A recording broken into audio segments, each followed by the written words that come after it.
Bom dia, meus irmãos. Bom dia. Que alegria estarmos nesse dia, o dia que o Senhor fez, juntos, congregados, sermos parte do corpo de Cristo. Isso é motivo de alegria e um privilégio para nós. Bom dia, meus irmãos. Que maravilha estarmos aqui juntos mais uma vez.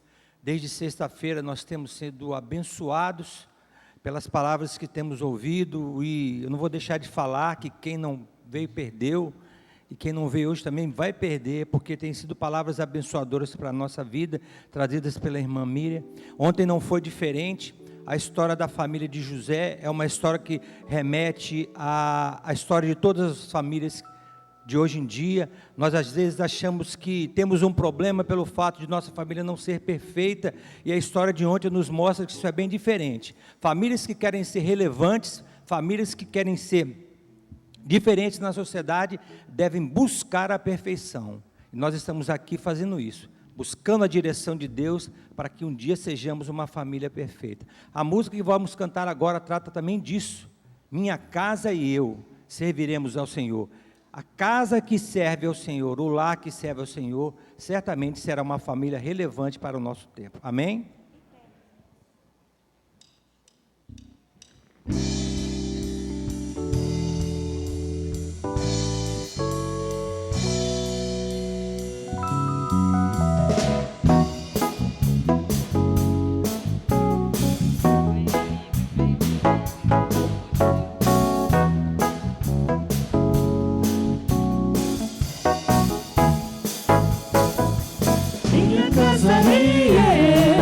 Serviremos a Deus, oh yeah. Minha casa e eu serviremos a Deus. Como é bom sua voz sempre obedecer, os teus passos seguir, seu querer cumprir, as nossas vidas consagradas voltar para o seu louvor. Minha casa e eu serviremos a Deus, oh yeah. Minha casa e eu serviremos a Deus. Como é bom sua voz sempre obedecer, os seus passos seguir, seu querer cumprir, nossas vidas consagradas voltar para o seu louvor. Bendiremos o teu nome, ó Pai, não há Deus tão grande como tu. Serviremos só o Mestre, nos rendemos somente a ti, nos rendemos somente a ti.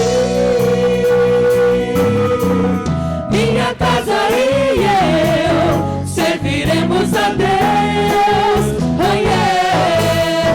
Minha casa e eu serviremos a Deus. Como é bom sua voz sempre obedecer, os seus passos seguir, seu querer cumprir, nossas vidas consagradas voltar para o seu louvor. Bendiremos o teu nome, ó Pai, não há Deus tão grande como tu. Serviremos só o Mestre, nos rendemos somente a ti, nos rendemos somente a ti. Minha casa e eu serviremos a Deus, oh yeah. Minha casa e eu serviremos a Deus. Como é bom sua voz sempre obedecer, os seus passos seguir, seu querer cumprir, nossas vidas consagradas voltar para o seu louvor, para o seu louvor, para o seu louvor, para o seu louvor.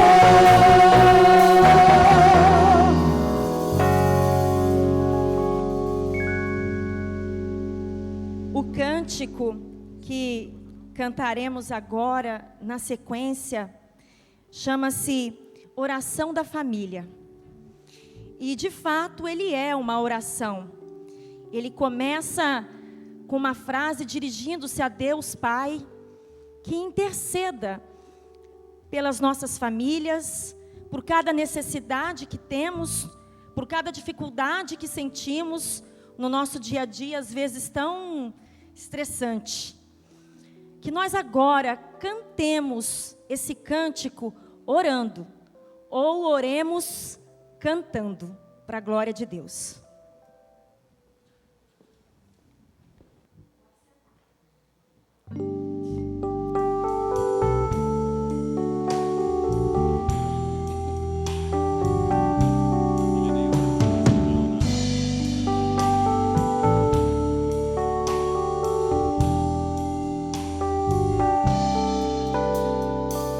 Pai nosso que estás no céu, santifica minha casa, estabeleça o teu reino em nós, para que façamos tua vontade. Que a nossa mesa se farta de pão, que a nossa fé cresça de grão em grão. Nos cubra de santidade, sabedoria e submissão. Não deixe que nos falte o pão, fortaleça a fé em nossos corações. Que os nossos filhos te sirvam com amor, benditos sejam para a glória do Senhor. O meu maior patrimônio precisa do teu auxílio. Minha família te chama, ó vem Senhor morar comigo. A tua graça nos faz prosperar, tua palavra nos edificará. Pai nosso que estás no céu, santifica o nosso lar.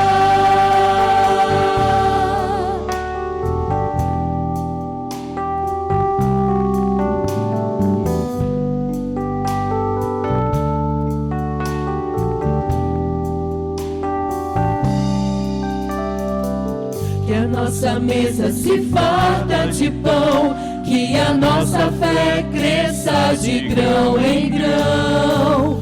Nos cubra de santidade, sabedoria e submissão. Não deixe que nos falte o pão, fortaleça a fé em nossos corações. Que os nossos filhos te sirvam com amor, benditos sejam para a glória do Senhor. O teu maior patrimônio precisa do teu auxílio. Minha família te chama, ó vem Senhor morar comigo.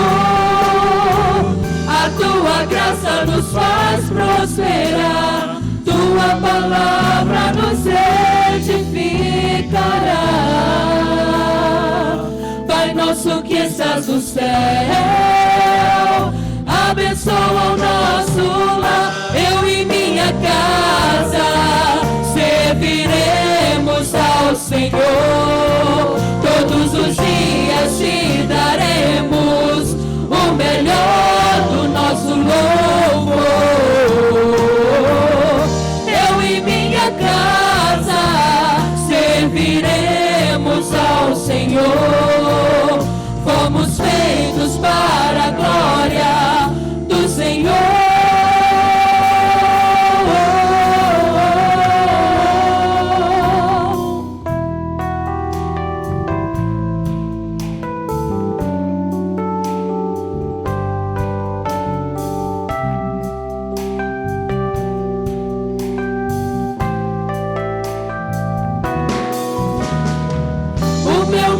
Patrimônio precisa do teu auxílio. Minha tua família te chama. Ó, vem Senhor morar comigo. A tua graça nos faz prosperar. Tua palavra nos edificará. Pai nosso que estás no céu, abençoa o nosso lar.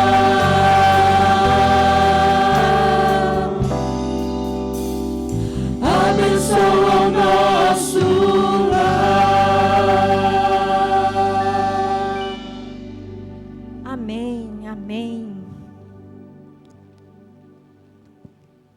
Convido os irmãos a abrirem suas Bíblias, ou acessarem, suas Bíblias, no livro de Deuteronômio, no capítulo 6. Nós vamos ler os versos de 5 a 9. Em pé, meus irmãos, por favor.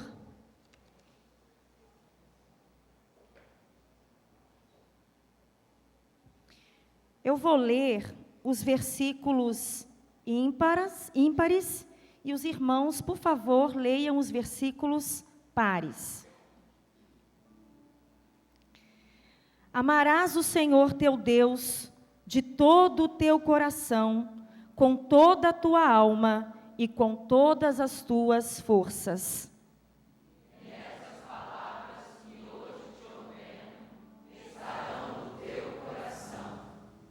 E as ensinarás a teus filhos, e delas falarás sentada em casa e andando pelo caminho, ao deitar-te e ao levantar-te. Também as amarrarás como sinal na mão e como faixa na testa. E as escreverás nos batentes da tua casa e nas tuas portas. Amém. Percebam que lá no início do texto, Moisés fala assim: esses são mandamentos, os estatutos, os preceitos que o Senhor teu Deus mandou ensinar-te. Mandamento e ordem não se discute, meus irmãos. Obedece. É uma questão de obediência. Eu penso que essas palavras são segredos para uma família relevante e feliz. Amar a Deus acima de todas as coisas, transmitir esses ensinamentos de geração em geração, faz de nós uma família e um crente relevante. Que sejamos assim então, cumprindo e obedecendo os preceitos e os estatutos que o Senhor nos ensinou. Amém? Podeis sentar. E assim, lar feliz nós vamos ser.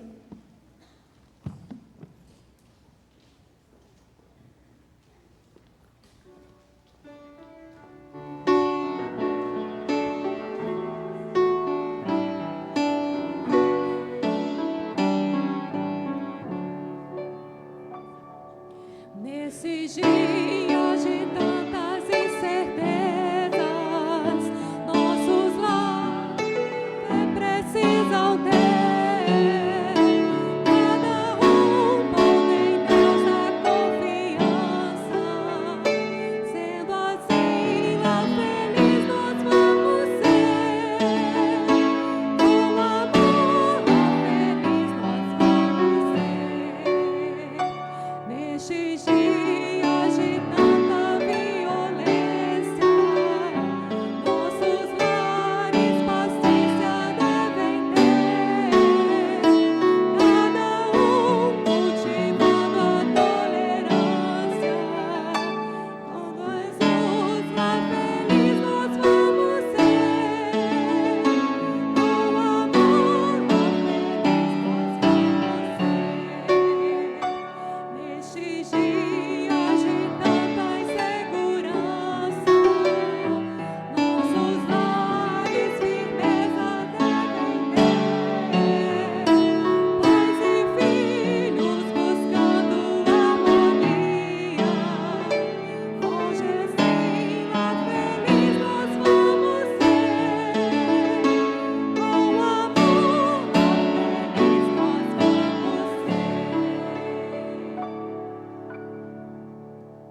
nessa hora, nós vamos orar, colocando diante do Todo-Poderoso Deus que nós estamos. Desde quando saímos de casa, a gente já vem se preparando para o culto, não é? Eu faço assim, eu já venho naquele espírito de que eu venho prestar o culto a quem me dá tudo, a quem está comigo todos os dias, em qualquer situação. E chego aqui, né, é uma alegria. Eu já entro pelas portas, né, fazendo o que o Salmo 100, versículo 4, recomenda, dando graças. Obrigada, Senhor, eu cheguei aqui, eu estou na Tua casa, e eu quero Te adorar. E nessa hora, você deve se lembrar de momentos assim, que o Senhor esteve com você, lá no seu dia a dia, na sua dificuldade, e você sabe que foi a mão dEle que te ajudou, que te curou, que te levantou, que te deu a palavra certa, na hora certa, que te fez seguir em frente, mesmo diante da dor. Você sabe, no seu íntimo você sabe, que por nós mesmos, nós não conseguimos. Jesus mesmo disse, sem mim, nada podeis fazer, nada. Então agora, meus irmãos, com toda a fé, com todo fervor e reverência, diante do Deus que nós estamos, agradeça. Agradeça e também interceda. Interceda por sua família, pelos seus, por seus vizinhos, pela família dos seus vizinhos, né? Nós só poderemos ser lá felizes se colocarmos Deus acima de todas as coisas. Ele é o firme fundamento em que nós deveremos estar firmados. Nós vamos dar um momento para que você pense, para que você reflita, para que você agradeça e interceda. E depois disso, eu vou pedir que o nosso pastor Marcos venha ao microfone, por favor, e interceda por todos nós.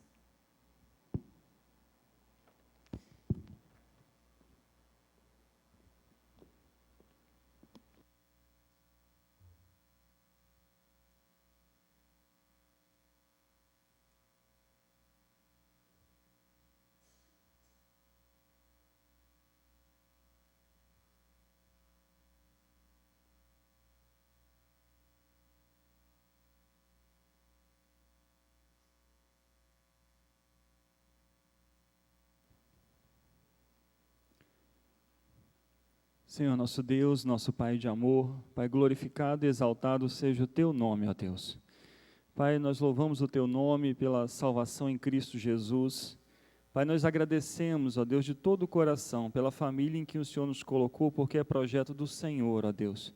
E o Senhor nos abençoa, ó Deus, com as nossas famílias, com os nossos casamentos, com os filhos, com os familiares. São todos bênçãos, ó Deus, que o Senhor coloca junto de nós, ó Deus, para o nosso bem. Muito obrigado, Senhor. E, Pai, neste tempo em que vivemos, vemos, ó Deus, tantas dificuldades, ó Deus, que as famílias têm enfrentado, Senhor. E, Deus, tanta perseguição, ó Deus, para essa instituição que é do Senhor, ó Deus. Tentativas verdadeiras, ó Deus, de destruição da família, ó Deus. Mas nós cremos que nada poderá destruir a família, ó Deus, porque ela é do Senhor. O Senhor quem a guarda, o Senhor a criou, o Senhor a protege. E por isso nós colocamos, ó Deus, as nossas famílias diante do Teu trono de graça, pedindo que o Senhor nos trate, ó Deus, com graça, misericórdia, amor, que o Senhor nos sustente, ó Deus, nos momentos de dificuldade, que nós compreendamos que mesmo as dificuldades que possamos enfrentar, como ouvimos ontem, ó Deus, isso pode ser transformado para nosso benefício, ó Deus, e principalmente, ó Deus, em primeiro lugar, para a honra e glória do Teu santo nome. Que nós vivamos, ó Deus, nas nossas famílias, de forma que as pessoas possam, ó Deus, olhar e possam, ó Deus, ver a glória do Senhor, possam ver a pessoa de Jesus no nosso meio, governando, ó Deus, direcionando as nossas palavras, as nossas atitudes, a forma como nós tratamos o nosso cônjuge, como educamos os nossos filhos, como nos comportamos, ó Deus, junto à sociedade, que tudo isso seja um testemunho, ó Deus, de que servir ao Senhor Jesus nos transforma, que nós somos novas criaturas, novas famílias, ó Deus, porque o Senhor assim é quem nos fez. E nós pedimos a proteção, ó Deus, a segurança do Senhor, ó Deus, as Tuas mãos de poder e graça sobre cada família aqui nesta manhã. É o que nós oramos e agradecemos, Pai, em nome de Jesus. Amém.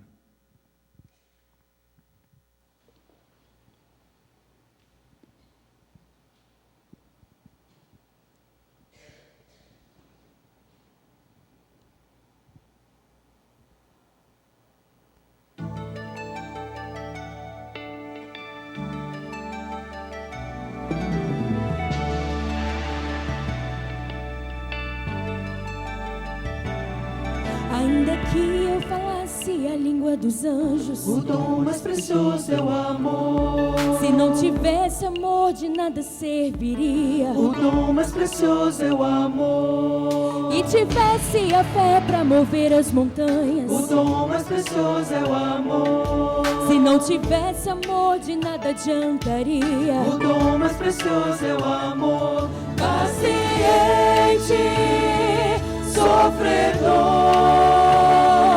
sempre justo, puro e bom, não busca interesses, não guarda rancor. Cantemos assim, O dom mais precioso é o amor.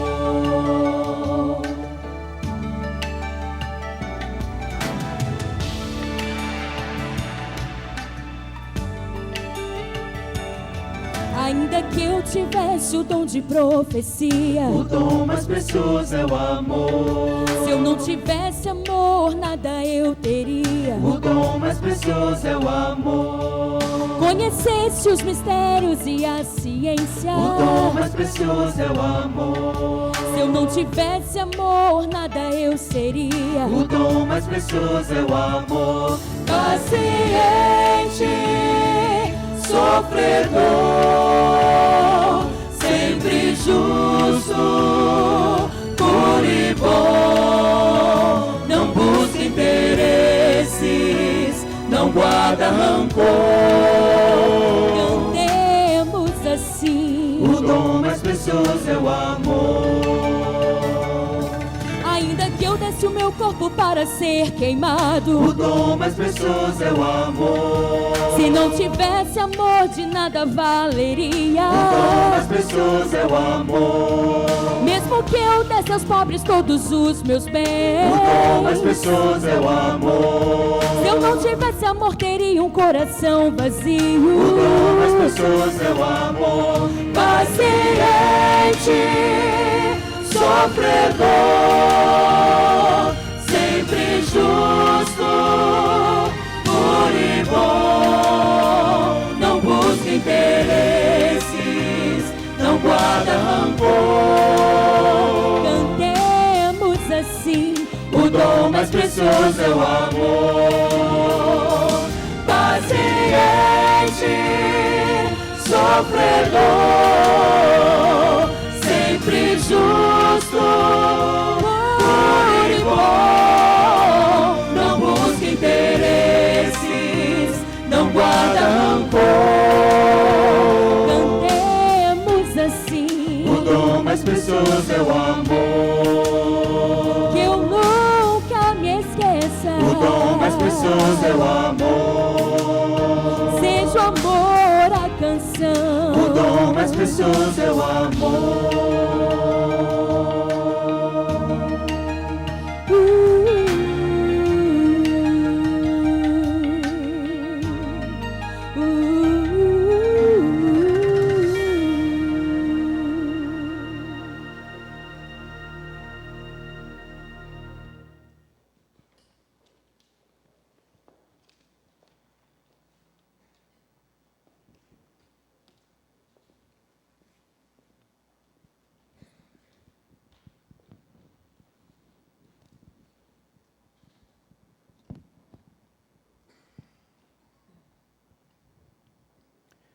Recitativo bíblico de Efésios 4:32. Vamos fazer a leitura, todos?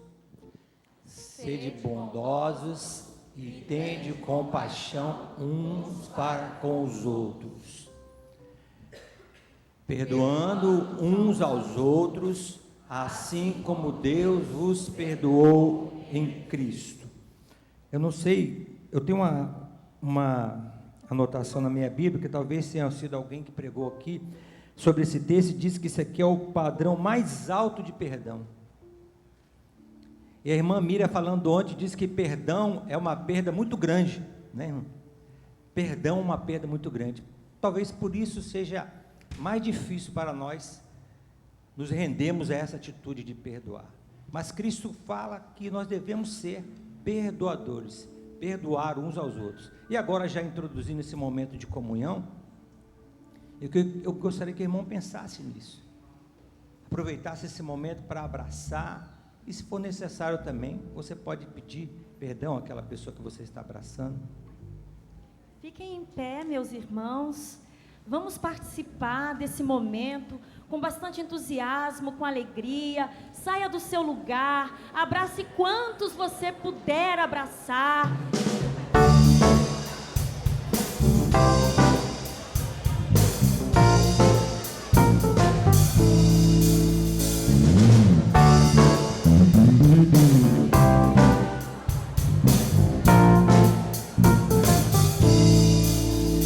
Hoje estamos reunidos para louvar ao Senhor, sua glória como um rio está neste lugar.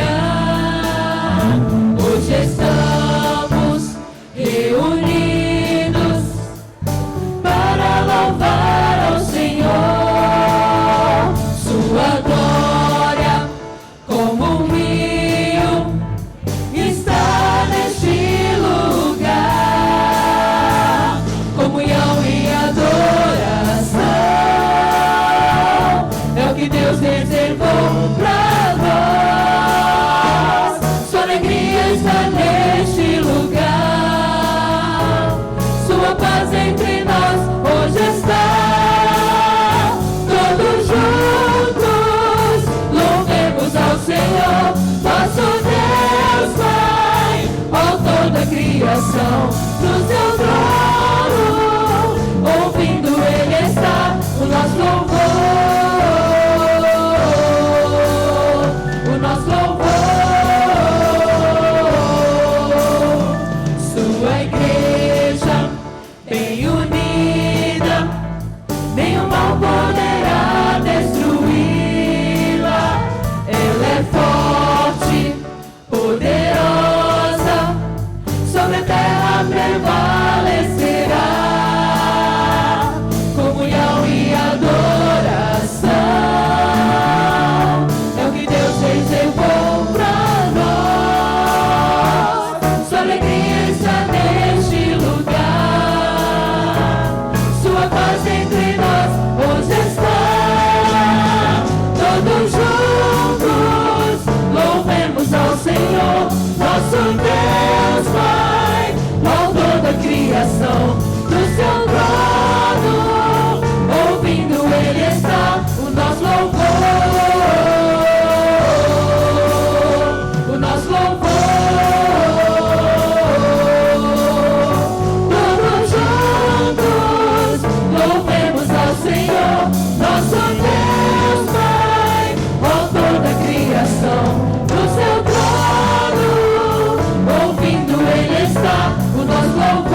Os irmãos já me ouviram dizer e repito mais uma vez nesta manhã, que Tomé poderia ter tido um privilégio maior do que teve.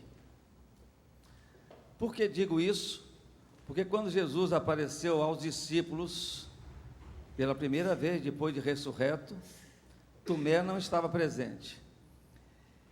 E quando ele soube dos demais co-participantes do discipulado que Jesus havia ressuscitado, ele disse: não acredito, só acredito vendo. Se eu tocar nos sinais, aí eu vou acreditar, caso contrário, não vou acreditar. Eu sempre digo isso, que cada culto, irmã Miriam, é uma experiência nova com Deus, diferenciada. Nenhum culto é o mesmo, nenhum domingo pela manhã ou à noite se propõe do mesmo modo. Mesmo que cantemos o mesmo cântico, há um sentido diferente naquele culto. A maneira como viemos, a maneira como tudo aconteceu, o que Deus realiza no meio do seu povo, e Tomé não viu isso. Ele chegou depois, e Deus deu a ele a oportunidade de revê-lo, na pessoa do seu filho. Disse: olha, Tomé, toca aqui. Você não está acreditando? Você não está confiando nem nos seus companheiros de discipulado? E quantas vezes a gente vê isso, né? Um irmão sai do templo, assiste o culto com os irmãos, chega maravilhado e diz: olha, o culto foi uma bênção. Aí o outro fica com aquela cara de cenário, né? Porque não esteve presente, e diz assim: como é que foi? Aí, por mais que a gente conte, a pessoa só tem uma pequena noção do que foi aquele culto. E assim, alguns Tomés não estão aqui hoje, mas certamente que os demais que estamos, desde sexta-feira, participando desses momentos preciosos da palavra ministrada pela irmã Miriam, vamos experimentar mais uma vez como Deus se manifesta no meio do seu povo, que se reúne em adoração e com os corações preparados para ouvir a sua voz. Vamos ouvir mais uma vez a voz de Deus. Bom dia, queridos.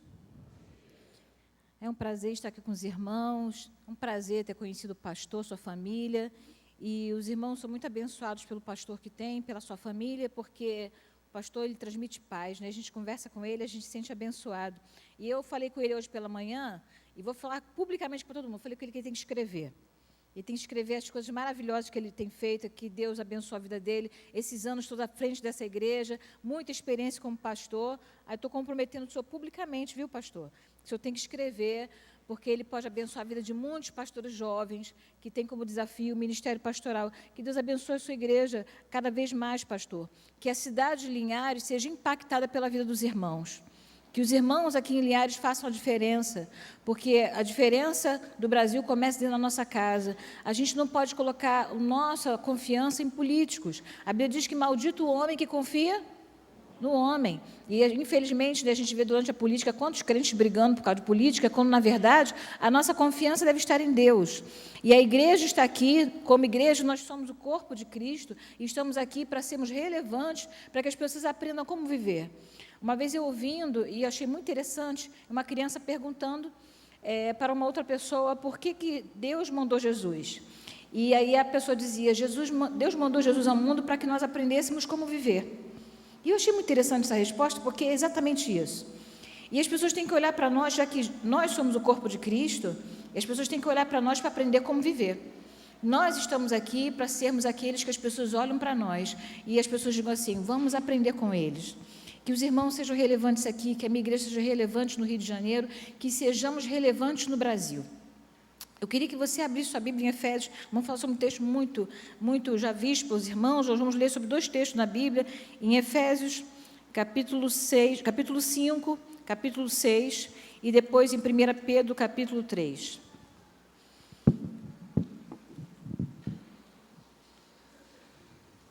Os irmãos começaram o culto com um texto muito conhecido. Os judeus praticantes, eles têm esse texto na porta das suas casas. Shema, né? Ouça Israel.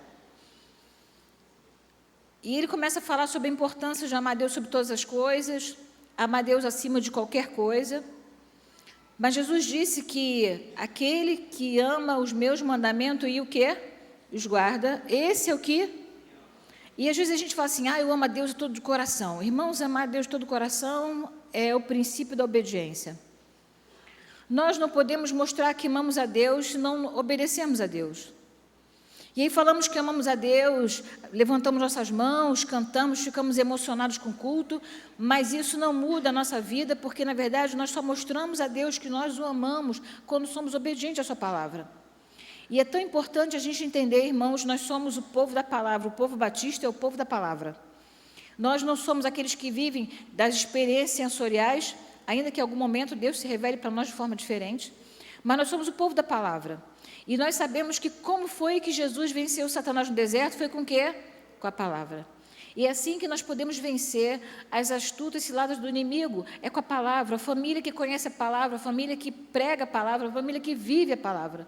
É a família que vence o mundo. E aí nós temos que ter essa percepção de que quando lá em Deuteronômio fala assim, vocês têm que me amar e guardar todos os mandamentos, e nós só vamos poder mostrar a Deus que o amamos se nós guardamos os seus mandamentos no nosso coração, quando guardamos a palavra no coração. É tão importante que a gente aprende com Davi, quando ele diz, escondi a tua palavra no meu, para quê? É muito interessante a origem das palavras.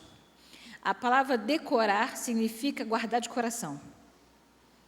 E é muito interessante quando as crianças são pequenas, como elas decoram facilmente as coisas. E hoje eu vou falar sobre filhos, vou falar sobre relacionamento, falar sobre família. Eu trabalho com pessoas, atendendo pessoas há 24 anos. Eu sou psicóloga desde os 25 anos de idade. Os irmãos já entenderam a minha idade, não preciso nem me entregar. Aí diz assim, não parece. Diz, irmãos. Toda a alegria de uma mulher, alguém dizer que ela não parece a idade que tem, né? A gente fica feliz da vida, né? E o que acontece? Há muito tempo que eu atendo famílias e vejo as experiências da minha família, na minha família nuclear, os desafios que eu enfrento todos os dias como mãe, como esposa, porque nós temos uma dificuldade de sermos obedientes a Deus. Como é difícil, nos dias de hoje, que somos regidos pelo dinheiro, pelo sucesso individual, como é difícil dentro de uma família não ser competitivo, como é difícil numa família abrir mão dos seus sonhos pessoais em função da obediência a Deus, que na verdade vai te dar muito mais do que você imagina e pensa, porque os sonhos que Deus tem para nós, Deus não sonha porque Ele não dorme, mas os planos que Ele tem para nós são muito maiores do que os nossos. Mas a gente só enxerga na palma do nosso nariz e a gente acha que tudo que a gente faz é bom e é maravilhoso e a gente faz muitos planos e a gente fica trabalhando sem parar. Eu tenho um desafio na minha vida, trabalhar menos.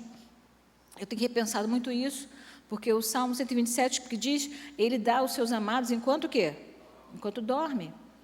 E a gente fica acordado, pensando como vai ser amanhã, que eu tenho que trabalhar, que eu tenho que fazer. Meu querido, minha querida, Deus não dorme. Enquanto nós estamos dormindo e descansando, Deus vai trabalhando em nosso favor.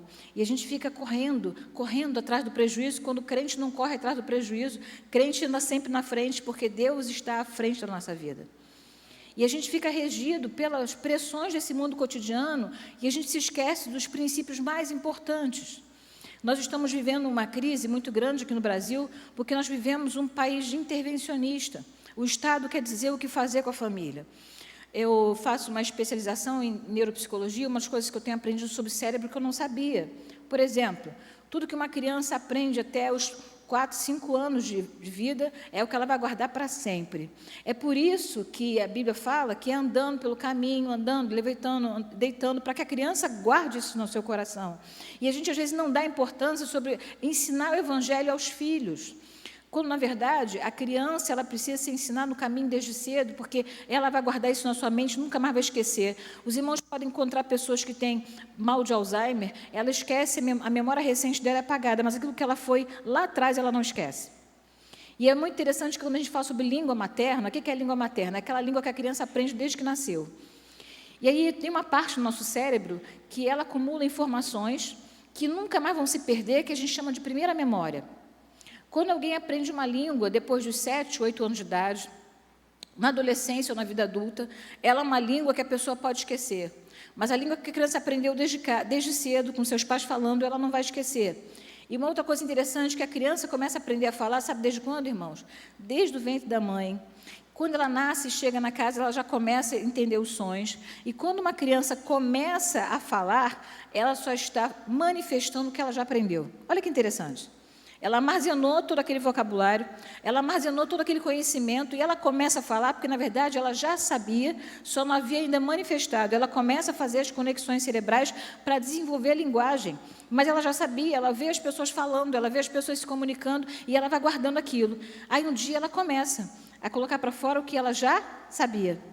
Não é interessante isso? A criança está aprendendo a falar, não, ela já sabe, só que ela está começando a esboçar a linguagem. Olha que responsabilidade com nossos filhos em casa.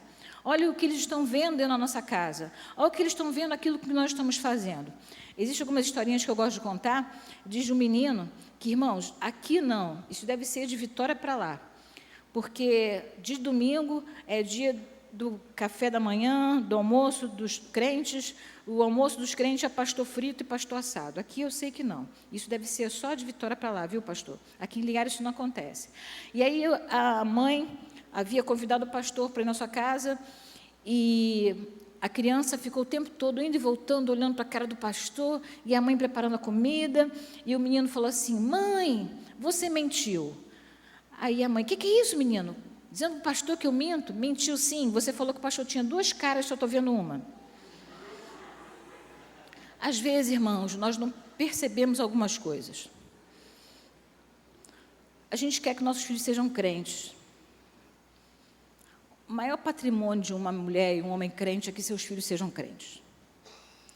Quando eu estava grávida da minha primeira filha, eu disse ao meu marido o seguinte, eu não me importo eu não sabia se era um menino, não me importo de ter filhos que não sejam plenamente saudáveis, eu me importo que eles não sejam crentes.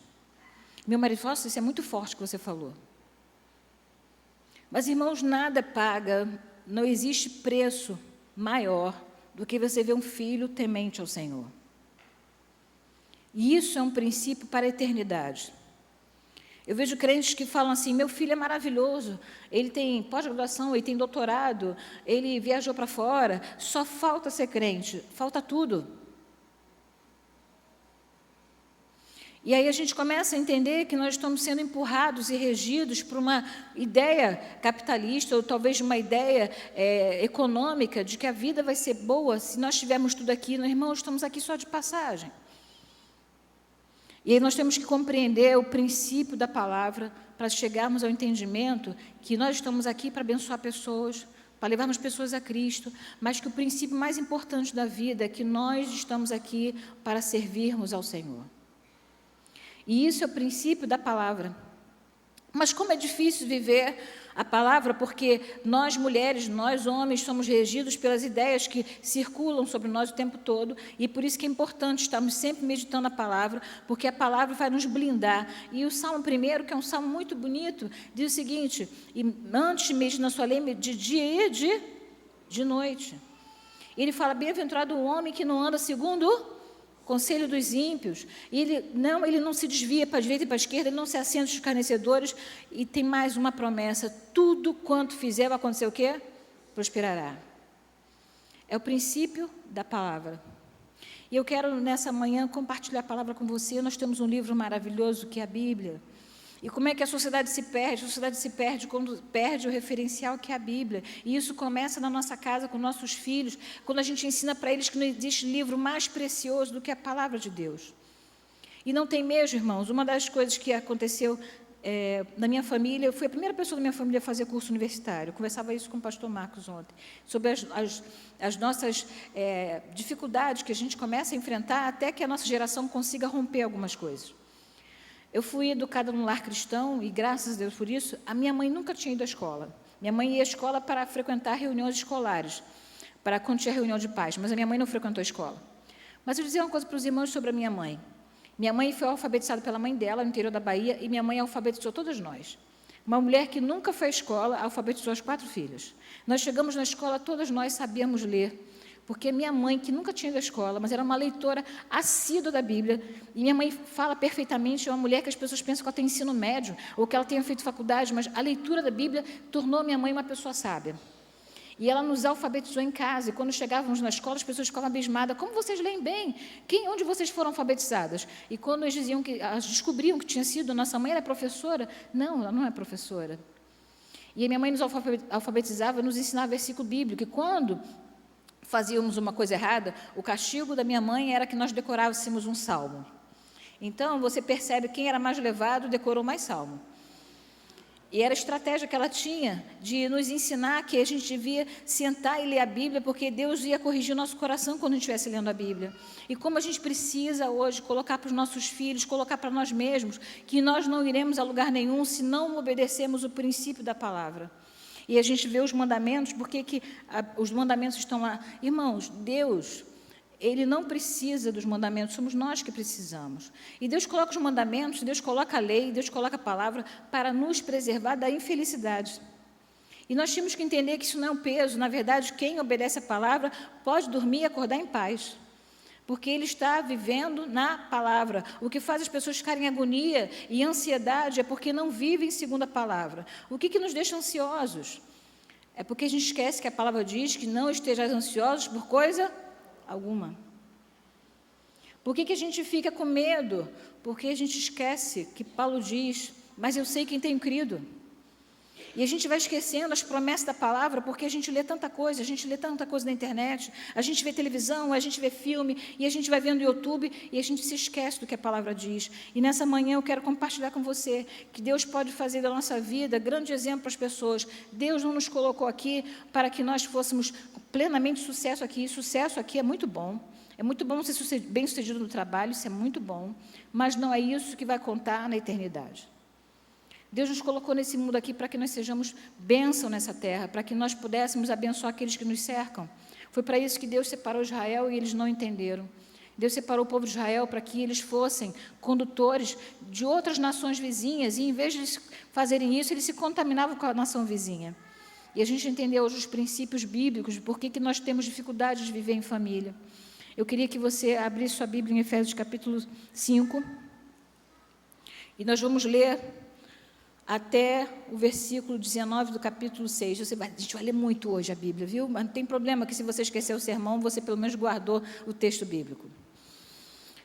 A cidade de Éfeso era uma cidade muito desafiadora. Era uma cidade idólatra. Eles tinham uma deusa chamada Diana dos Efésios, e eles viviam uma situação completamente de idolatria na cidade, e Paulo, ele vem desafiar esses irmãos a ter uma vida completamente diferente do parâmetro que eles estavam acostumados.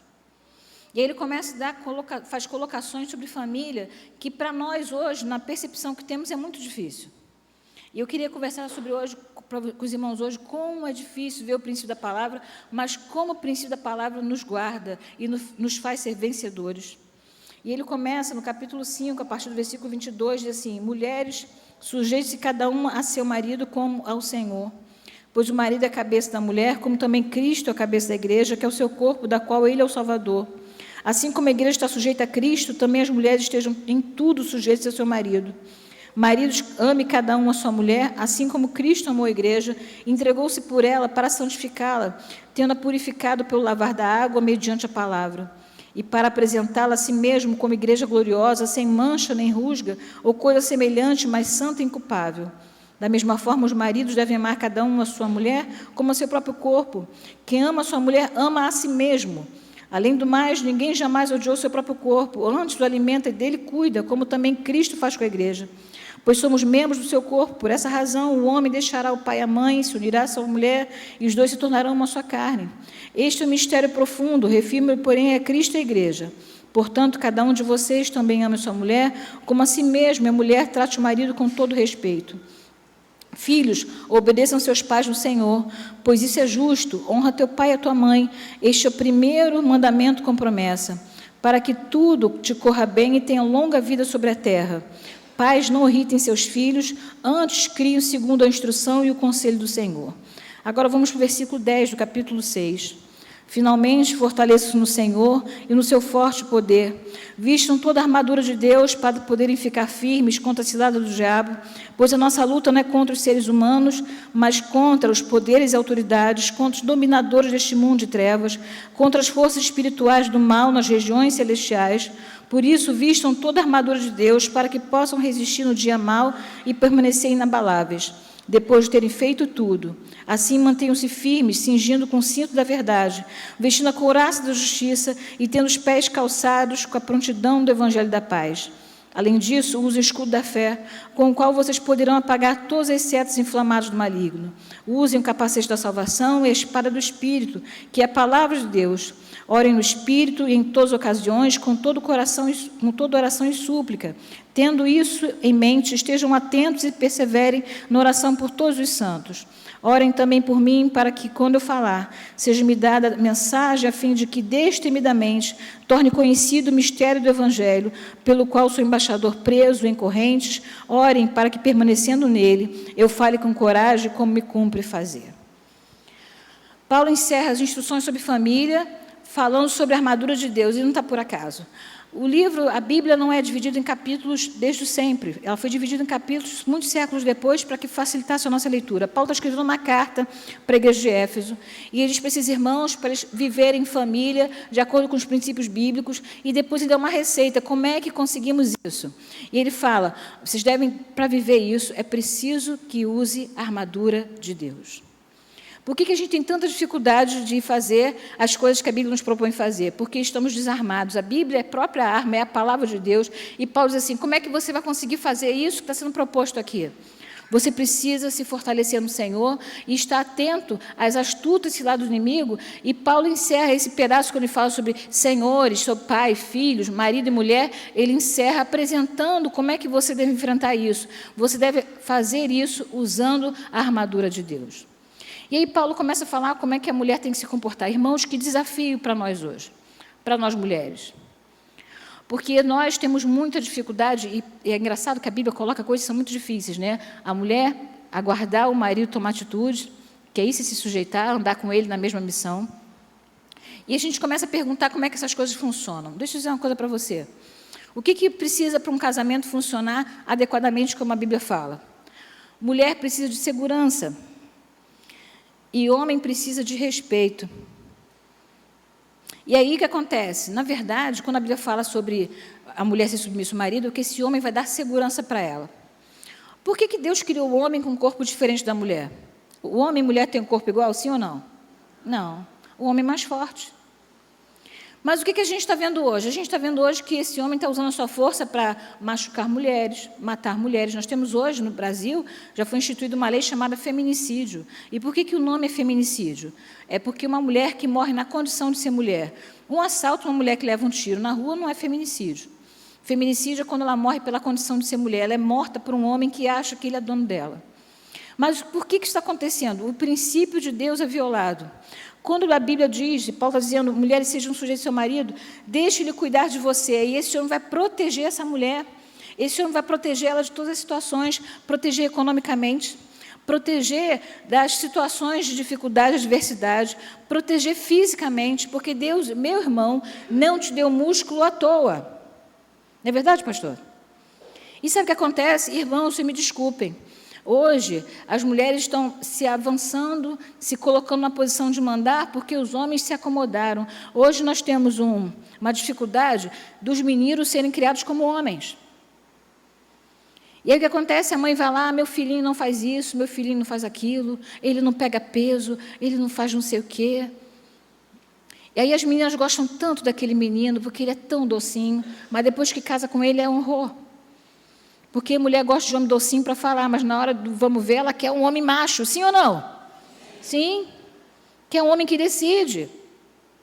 E a gente vê nas famílias, quando muitas vezes a situação na igreja, irmãos, vamos trabalhar na obra, vamos fazer alguma coisa aqui, o pastor convoca as famílias, e aí o marido fala assim, não sei não, pastor, tem que ver primeiro, não sei, lá em casa é a mulher que manda. Não tem problema nenhum se você e sua mulher têm acordos. Mas existe uma coisa que a Bíblia coloca claramente, que a mulher precisa olhar para o homem como referência, e muitas vezes os homens se escondem, porque isso é muito bom para eles. Uma mulher precisa de segurança. Irmãos, sabia que num casamento, uma mulher pode até superar a infidelidade, mas dificilmente uma mulher fica num casamento onde ela se sente insegura.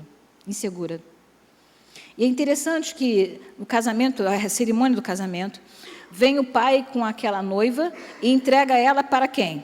Para um outro homem, não é isso? Sabe o que esse pai está dizendo? Eu cuidei dela até agora, você agora cuida dela como eu cuidei, ou até melhor do que eu. E o que acontece é que os homens hoje têm dificuldade de ter força para trabalhar, têm dificuldade. Irmãos, Como é difícil hoje educar meninos. Vivemos uma sociedade de supremacia feminina. A mulher entra em todos os espaços.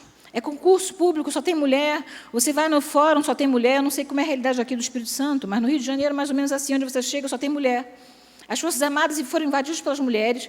E eu fico pensando como é difícil para os homens se colocar no mundo em que as mulheres estão dominando tudo. Mas Deus deu a você, homem, a capacidade, te deu a direção do seu lar. E deixa eu dizer uma coisa para você, você é o sacerdote do seu lar. Josué, ele assume a responsabilidade diante do povo, ele diz, eu e a minha casa serviremos ao Senhor. Sabe quem é que organizava no tempo bíblico os filhos para ir à casa de Deus? Era o pai, era o homem. E a gente vê hoje homens que, na hora do culto doméstico, leia, mulher, leia, sua mãe é que sabe, esse negócio de igreja é com sua mãe. Pais que não oram com seus filhos, pais que não leem a Bíblia com seus filhos, pais que não assumem o seu lugar de homem na família e que vai dizer assim, não pode deixar a mulher, não fique preocupado não com a conta, nós vamos orar e eu vou correr atrás para trabalhar. Mas ele primeiro se enfiar embaixo da cama, né? Meu Deus, mulher, como vai ser? E a mulher fica insegura. E quando Paulo diz que a mulher tem que ser sujeita ao marido, o princípio da sujeição é um princípio de que essa mulher confia nesse homem, ela confia nesse homem de que ele vai cuidar da sua família. Homens, cuidem das suas famílias. A gente vai ver na história bíblica de que esses homens, os clãs, os patriarcas, sempre se colocavam na posição de aguardar suas famílias. E eles vão lá e vão lutar. É interessante que no livro de Neemias, ele vai lá e fala com o povo, lutem por suas famílias, lutem por suas casas, por suas famílias. O livro de Neemias é um livro fantástico. Eu queria convidar você a ler o livro de Neemias se você nunca leu. É um dos livros mais bonitos da Bíblia, que fala sobre um homem que assume o desafio de mudar a história de uma nação quando sai da posição de conforto e vai lá construir os muros de Jerusalém. E Neemias fala para o povo, lutem por suas casas e por suas famílias. E nessa manhã, meus irmãos, eu quero dizer para vocês, homens, lutem por suas casas e por suas famílias. Sejam aqueles que protejam seus filhos, sejam aqueles que protejam suas mulheres, para que as mulheres sejam ajudadoras e não as dominadoras do lar. As mulheres precisam de proteção, precisam de homens que assumam o lugar de homens, e que ela se sinta segura, e não com ímpeto de mandar, porque as coisas não estão sendo resolvidas, você está entendendo?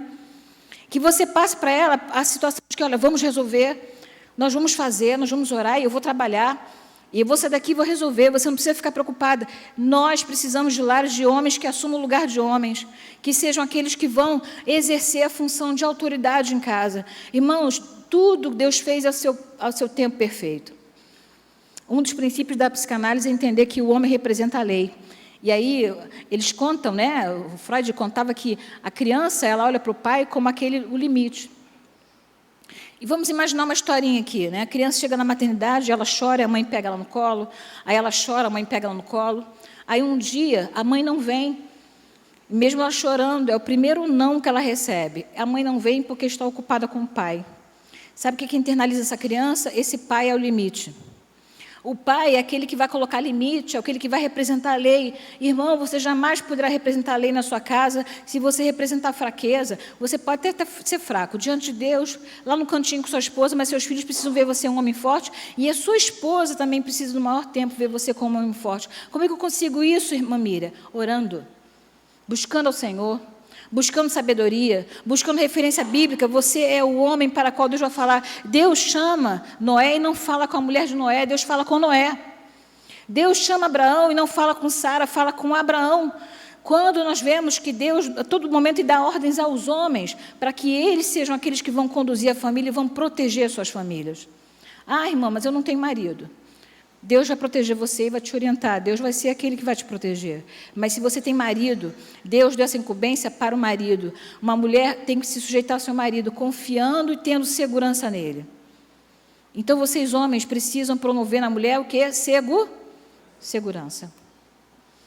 Uma mulher precisa se relacionar com o marido com respeito, porque ele está ali para cuidar dela e para protegê-la. E aí a gente tem o ímpeto de falar, e a gente tem uma ideia hoje de mulheres que nós queremos ser bem-sucedidas, né? E isso é muito bom. Uma mulher precisa estudar, ter carreira, se ela quiser, né? Porque a prioridade da mulher não é isso.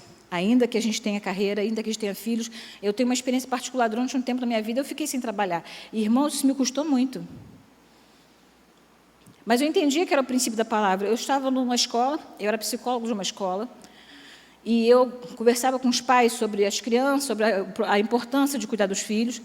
Eu morava numa cidade na Baixada Fluminense, e meu marido foi convidado para ser pastor em Niterói. Quem conhece o Rio de Janeiro sabe que é muito longe. E aí eu fui morar em Niterói e continuei trabalhando nessa escola. Era uma escola que era uma boa escola. Eu era psicóloga dessa escola, e eu conversei com o dono da escola para ir lá só 3 vezes por semana. E algumas semanas eu ia 2 vezes por semana. E eu deixava minha filha bem pequena na creche e eu ia trabalhar. E não era uma necessidade de comida, não era uma necessidade emergente, eu queria simplesmente exercer minha carreira. E aí eu fui trabalhando, e um dia eu estava lendo uma revista da Campo ao Mundo, e estava lá uma matéria do Joia de Venturini, filho do pastor Francisco Venturini. E ele escrevia e dizia assim: o que é mais importante na sua vida? É sua carreira, sua família? O que é? E Deus me confrontou naquele momento. Era início do ano letivo naquela escola, eu já estava indo para o 3º ano naquela escola. E eu cheguei para a dona da escola, início do ano letivo, eles esperando que tudo começasse já a funcionar. E eu cheguei para a dona da escola e falei assim: não posso ficar aqui. Ela disse: por quê? Porque eu converso com os pais para dar atenção aos filhos e minha filha está na creche. E eu pedi demissão, e me custou muito, tá? Eu não fiz isso sorrindo, não, mas eu entendia que era o princípio, e eu fui para casa, e fiquei em casa. Depois eu fui retomar o trabalho muito tempo depois, quando nós saímos de Niterói, fomos morar em Guapimirim, ainda fiquei um tempo sem trabalhar, porque era uma cidade pequena, e eu trabalhava muito pouco, até que quando eu fui para Bangu, no Rio de Janeiro, eu consegui retomar plenamente a minha carreira. Mas tudo feito com muito custo, porque nós não queremos ceder. A gente quer viver em função de nós mesmos, e uma das grandes dificuldades de viver em família hoje, porque nós somos individualistas. A gente está muito preocupado de que a gente está bem, de que as coisas estão dando certo, de que a gente está avançando, e a gente não está preocupado com os filhos, com a ordem da casa e com as coisas que estão acontecendo. Porque a gente acha que tem que acumular, quando a gente aprende na palavra que Deus dá o pão nosso de cada dia. Nós não vamos levar nada daqui, irmãos. Eu não estou falando que o irmão não deve trabalhar, não deve prosperar, não é isso. Só que o nosso coração não deve estar aí. A Bíblia diz que onde está o seu tesouro, ali estará também o quê? O seu coração. E nós precisamos ter famílias que o nosso coração esteja na palavra. Porque esse é o princípio para vencermos nesse mundo. Nós não vamos vencer nesse mundo porque temos dinheiro, nós não vamos vencer nesse mundo porque temos condições econômicas, porque somos bem preparados, bem instruídos, isso tudo é muito bom. Mas o que vai fazer com que nós vençamos nesse mundo é o princípio da palavra. Aí a gente vai poder ser bem-sucedido no nosso trabalho, ser bem-sucedido na nossa carreira, ser bem-sucedido nos nossos estudos, mas temos que ver pelo princípio da palavra. E a gente precisa perguntar para quem Deus deu ordenança para cuidar dos filhos, se os dois estão fora de casa o tempo inteiro. Alguém precisa orientar esses filhos, e aí quando a gente vê Deuteronômio, falem para os seus filhos, quem é que vai falar? Então é preciso que uma mulher seja sujeita ao seu marido e confie na direção dele. E o princípio da sujeição, irmãos, é um princípio de confiança. Os irmãos estão entendendo? O princípio da sujeição, o senhor concorda comigo, pastor? É o princípio da confiança. Você confiar que seu marido vai dar a direção certa. Você confiar que seu marido vai dar a posição certa da família, que ele vai conduzir a família. É preciso que exista aí uma relação de confiança para essa mulher confiar a sua vida ao seu marido. O que acontece é que muitas vezes as mulheres não conseguem ser submissas nem se sujeitar porque elas não confiam. Elas não confiam no homem que tem, no marido que tem, não confiam que ele vai tomar a melhor decisão, ele não transmite pela segurança, aí a confusão toda, porque ela não se sujeita a esse homem, aí ela não respeita esse homem, e esse homem não consegue amá-la. Aí vira uma confusão só. Porque tudo que um homem quer é ser admirado pela sua esposa. Não é verdade, homens? Ele gosta de mostrar que eu tenho a força, não é isso? Aí você está lá, minha querida, tentando abrir aquele vidro de azeitona. Não faça força, chama seu marido e diz assim: meu querido, o que seria da minha vida sem você? Eu não ia conseguir nem comer azeitona.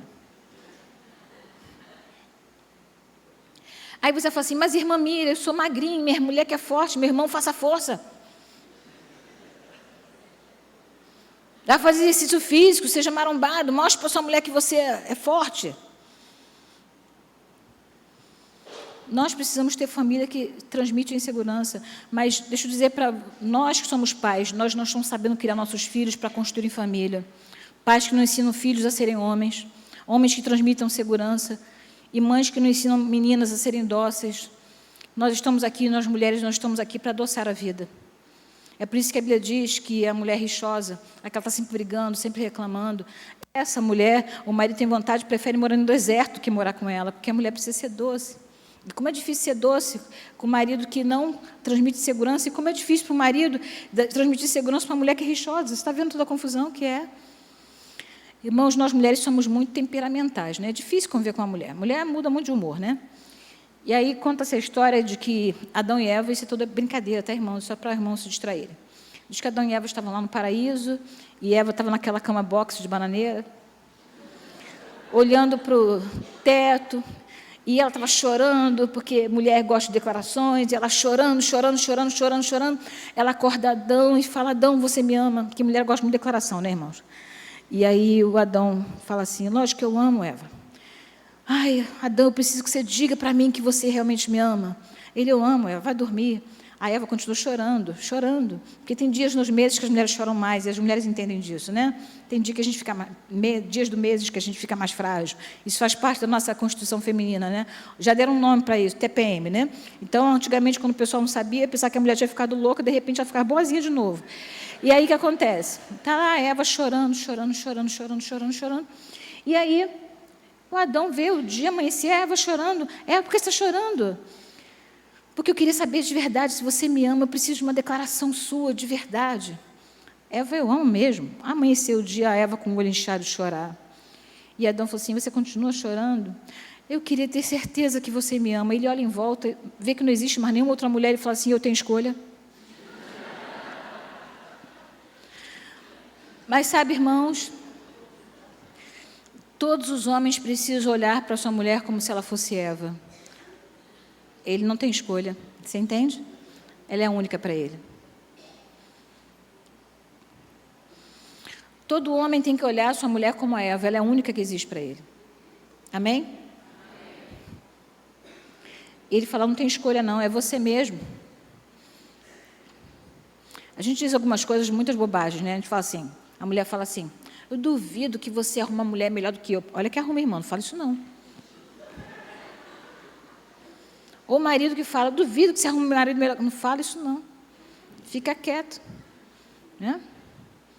Um casal de velhinhos, a velhinha fala assim para ele: meu bem, eu gostava tanto quando você mordia minha orelha.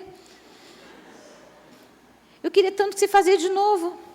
Ele: eu faço sim, pega a dentadura no copo.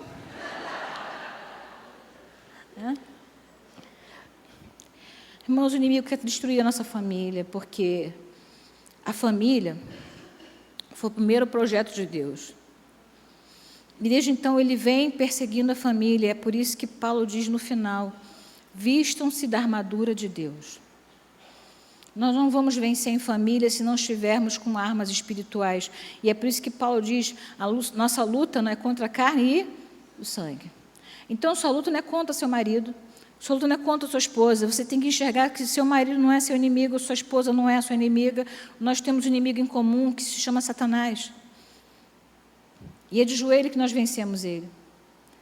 Então, é preciso que nessa manhã todos nós venhamos compreender qual é o nosso papel em casa. Homens que transmitam segurança, mulheres que transmitam respeito. Irmãs, como é triste quando um marido ou a esposa desqualifica a esposa ou o marido na frente dos outros, envergonhando. Mulher muito dramática, né, irmãos? Aí ela começa a sentar com os filhos, mostra foto antiga e fala assim: eu já fui flor do campo, hoje eu sou tiririca do brejo, mas eu já fui linda.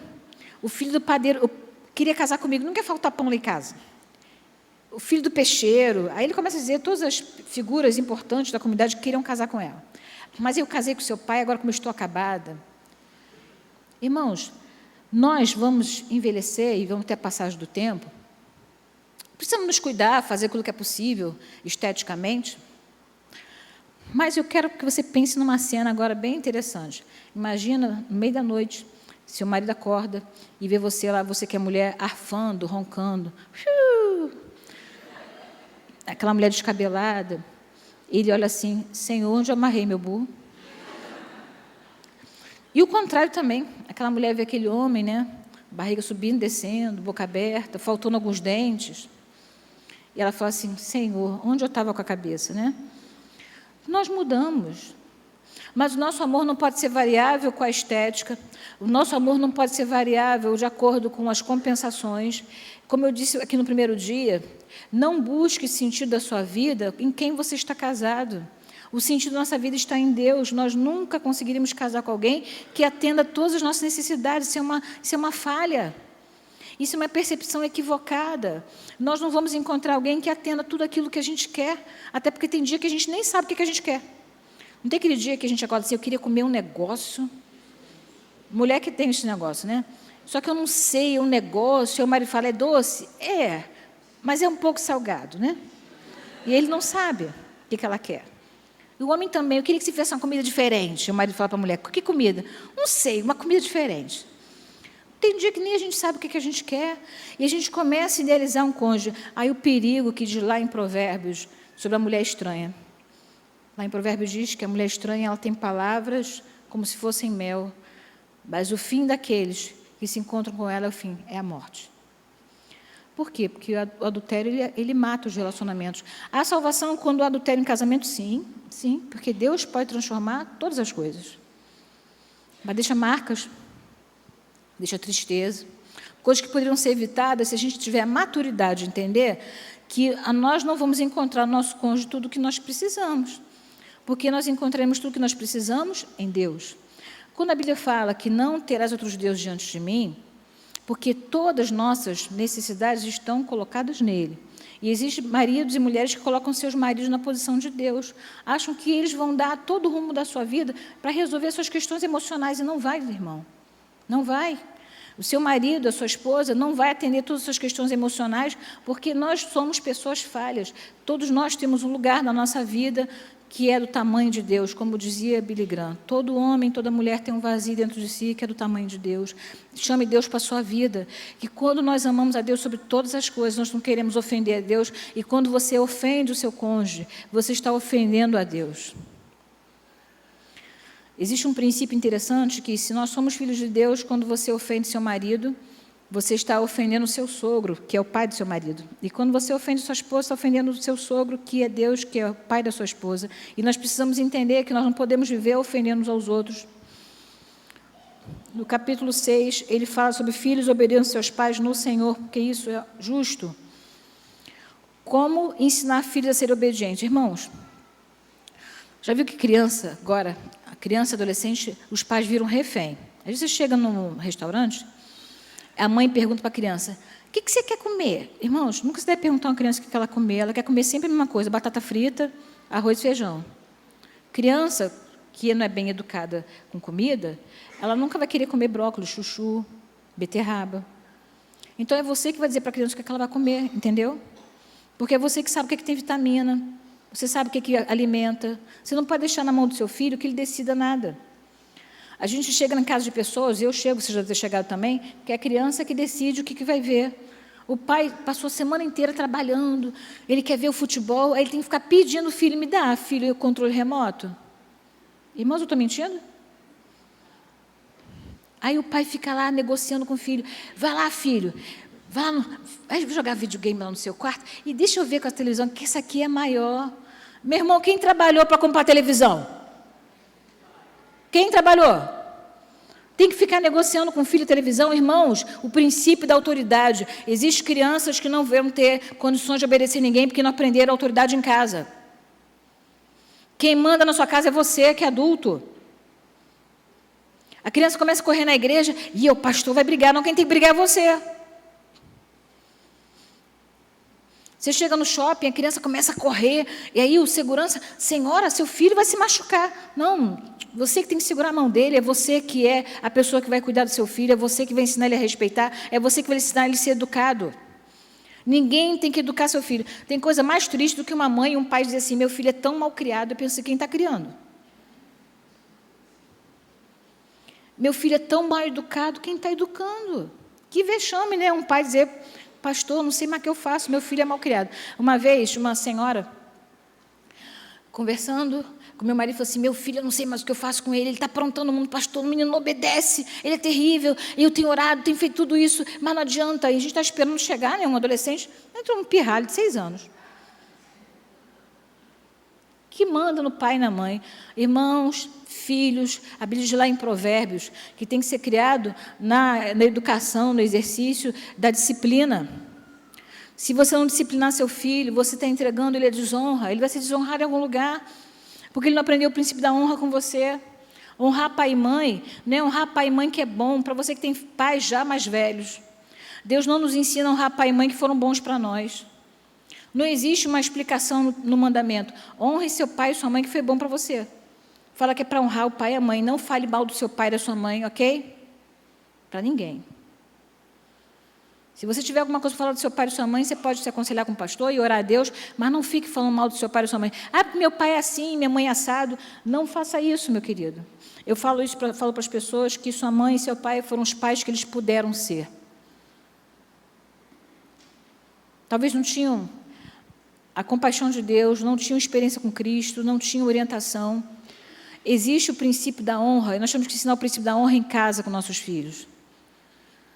Nós somos crentes, temos uma responsabilidade enorme com nossos filhos para que eles conheçam a Cristo. Se você ficar em casa falando mal da igreja, você acha que seu filho vai querer vir à igreja, sim ou não? Não. Aí você chega em casa do culto e você faz um panorama. Nossa, aquela irmã que o pastor convidou do Rio de Janeiro fala muito. Eu não vi a hora do culto acabar. Ah, essa semana, a conferência, o pessoal cantou desafinado. A gente começa a falar tudo do culto. E a criança começa a achar que a igreja é um lugar interessante. Eu sempre brinco com as pessoas que se uma criança chega na igreja e você quer falar com ela, não, com medo de você, pode ter certeza, o pai e a mãe devem falar mal de você. E aí você fala assim, vem com a titia. Aí a mãe hipócrita, né? Vai lá, dá um beijo na tia, criança. Não. Ela está lembrando que você falou que aquela pessoa era medonha, fofoqueira. Criança não é bobo. Ela fica pensando assim, eu ainda querendo que eu fale com essa pessoa. Ela mesmo disse que ela é aquela irmã fofoqueira. Aquela irmã que a mãe chega em casa, irmã fulano não vale nada. Aí aquela irmã que não vale nada chega para abraçar seu filho. Aí a criança, não. Ela só não pode falar, que a irmã não vale nada. As nossas falas impactam nossos filhos, impactam a casa onde a gente está. A nossa palavra, ela permeia todos os nossos relacionamentos. A palavra tem poder. Não é aquela palavra de mágica que eu estou falando, não, mas é a palavra abençoa e amaldiçoa. A Bíblia diz isso, que as nossas palavras têm que abençoar e não amaldiçoar. Viver em família com o princípio do respeito, o princípio da sujeição e o princípio da honra. Nossos filhos precisam aprender a nos honrar. É você que bota a comida em casa, é você, mãe, que levanta de manhã para arrumar as coisas do seu filho. Ele não pode te desonrar. Não pode. Eu, quando trabalhava no Degase, com adolescentes infratores, uma senhora chegou para mim, eu não sei mais o que eu faço com fulaninho, não lembro mais o nome do menino, acho que era Serginho. E aí ela disse que no quarto dela, no quarto do menino tinha ar-condicionado, no dela não tinha, o menino chegava na hora do almoço, se não gostasse da comida, ela fazia outro, e eu não preciso dizer para você o fim do Serginho. O Serginho morreu metralhado na porta de casa. Ele não tinha o princípio da honra em casa, ele era desonrado fora de casa, você está entendendo? E aí o que acontece? A gente fica sendo refém do filho.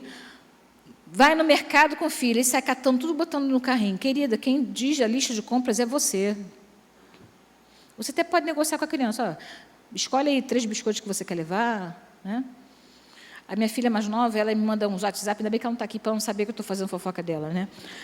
E ela manda uns WhatsApp para mim lá no consultório. Mãe, não tem nada para comer. Eu me sinto tão pobre, irmão. Eu falei assim, como assim? Tem nada para comer em casa? Aí eu falo assim, olha no armário tem biscoito. Nenhum que eu gosto. Eu falei, mas foi os que você falou para eu comprar. Já estou enjoada deles. Falei, problema seu. E desligo o WhatsApp. Aí eu chego em casa e falo assim, você me deixou com fome. Eu falei, foi mesmo? Aí eu abro o armário, cadê os biscoitos que estão aqui? Não gosto mais desse. Ah, problema seu. É o que tem.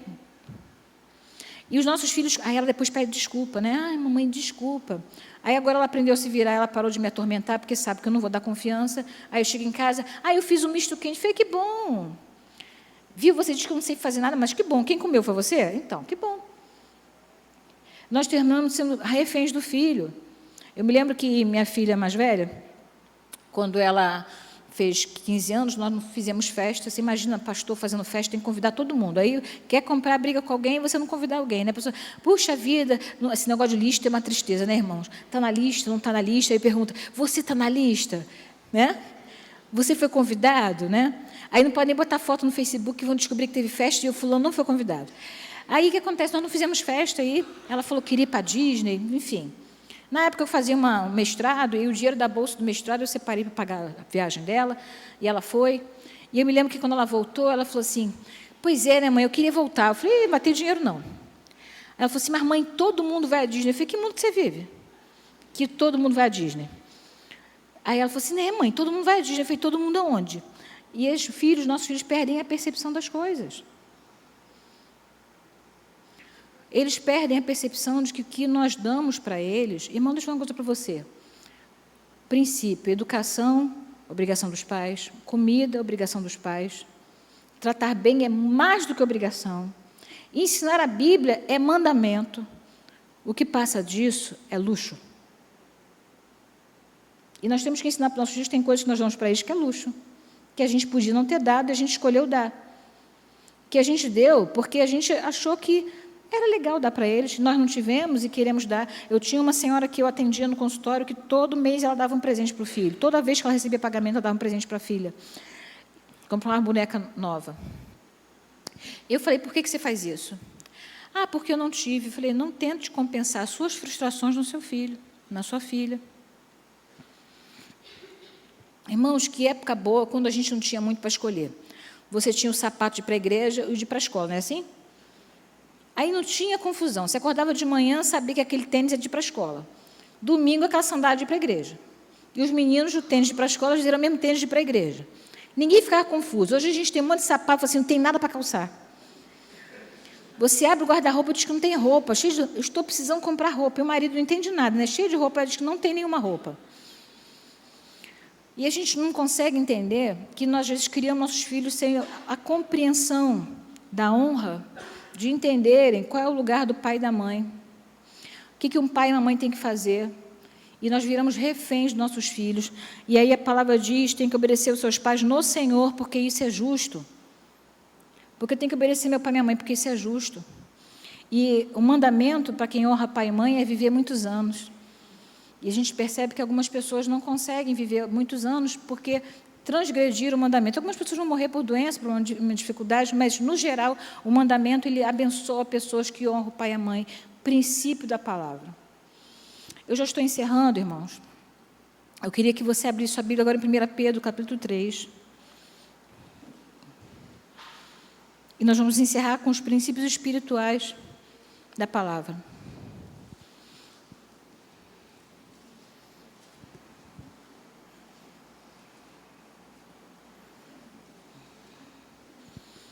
A Bíblia não entra em contradição e Pedro e Paulo não viviam próximos, mas eles dizem as mesmas coisas. Interessante isso. Pedro passou boa parte da sua vida em Jerusalém e Paulo rodava, o mundo. Mas eles dizem as mesmas coisas, porque mostra como que o Espírito Santo confirma as mesmas instruções para pessoas que estão em lugares diferentes. E Pedro diz assim, na primeira carta de Pedro, capítulo 3, do mesmo modo, mulheres sujeitem cada uma a seu marido, a fim de que, se ele não obedece à palavra, preste atenção, seja ganho sem palavra o quê? Alguma. Sabe, queridas, e agora falando para as mulheres, nós erramos porque achamos que vamos convencer. Você não tem o poder do convencimento. Quem é que convence? O Espírito Santo. Então, minha querida, naquele momento de dificuldade, ore. A Bíblia mostra algumas mulheres que queriam convencer seus maridos e que, pela sua própria força, queriam ganhar. Vou te dar um exemplo horrível. O exemplo de um homem fraco e que o reino foi destruído porque ele era fraco e a mulher gostava de mandar. Acabe e Jezabel. Jezabel vê o marido todo... Acabe era muito fraquinho, né, irmãos? Ele estava lá chorando no canto da cama. E Jezabel falou assim, o que foi que você está assim? Eu queria a vinha do Nabote. Ele tem, eu não tenho. Tão bonito. E o Nabote não podia vender, porque aquilo era uma herança de Rezelita. Era um povo que recebeu uma herança e eles não podiam vender. Ele não vendeu por um princípio de honra familiar. E o Acabe falou assim, eu te dou o dinheiro que você pediu. Ele falou, não, mas eu não vou vender, eu não estou interessado em vender. Aí a Jezabel falou assim, você é rei, deixa de ser fraco, eu resolvo isso. vai lá, faz aquela artimanha. A Bíblia diz que ela conspira, inventa mentiras sobre Nabote, e aquele homem é apedrejado com falsas testemunhas. E aí o profeta vai dizer que ela vai morrer no campo em que, exatamente do mesmo campo amaldiçoado de Nabote. Depois ela morreria de uma forma horrorosa. Um homem fraco que não tinha liderança. Não tente convencer seu marido com as suas palavras, ore. E aí Pedro fala que se o seu marido não for crente, e aí é para mulheres que não são, têm maridos não crentes, não convence seu marido a vir à igreja se em casa você se comporta da pior maneira possível. E aí você quer que seu marido venha à igreja, mas você reclama a semana inteira, você fica reclamando, falando, gritando, batendo panela, porque homem sabe o humor da mulher pelo barulho da cozinha, né? Aí bate panela, bate prato, e a coisa não está boa. E aí Pedro fala que nós vamos alcançar o coração dos maridos sem palavra alguma. É para não falar nada. Ele está pensando diferente de você e você entende que, de repente, aquela condução é melhor, ore. E o Espírito Santo vai trabalhar no coração daquela pessoa. Irmãos, eu já experimentei isso, e você que segue a palavra experimentou também. De repente, do nada, o marido fala assim, não é que você está certo? Ou então ele começa a pensar, olha, fulano, eu penso, a esposa, né? Seria bom que a gente fizesse isso, mas você decide. E você ora e coloca diante do Senhor, e o Senhor vai falar o coração do homem. E Pedro fala, olha, você tem que esperar a orientação dele. É isso que ele está falando. Do mesmo modo, mulher, sujeite-se cada um ao seu marido. Deixe ele tomar a direção.